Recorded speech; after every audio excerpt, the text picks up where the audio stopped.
Hallo, lieve vriend. Vandaag wil ik een warning geven. Voor al die wat deze video's aan je worden. Vele van die wat deze video wordt zijn. Van die mensen gaan ik vele. En ik wil een warning geven. En ik wil dat niet, wenn mir dat jankt, aber ich fühle dat Gott dat wel hand dat ik dat zeggen zal.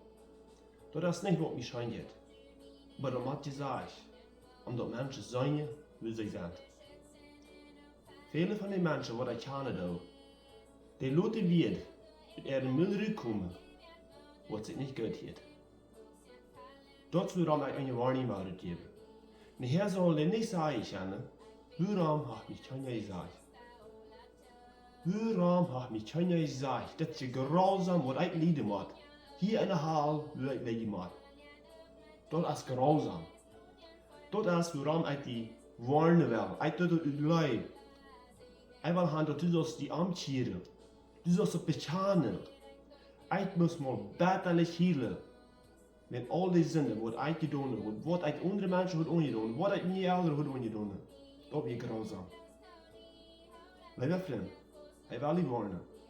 Dat is tijd dat du die was amtjeren. En hier sollst du nicht sagen, waarom heb mich keiner gesagt? Waarom heb mich keiner gewarnt? Harch en pas op, wat du laat uit die Müll komen, wat uit die Müll komt, dat is wat een ding wat is. En dat wordt een dag waarschijnlijk gaan. Als dat een hel is, de hemel, wat laat ze uit die Müll komen? Vele van jullie. Vielleicht je zo zei je veel. Vielleicht denkst du zo, ik doe niet veel. Ik doe al maar weinig, ik zie al een betere mens. Dat redt niet toe. Bekend in je zin en kom naar Jezus.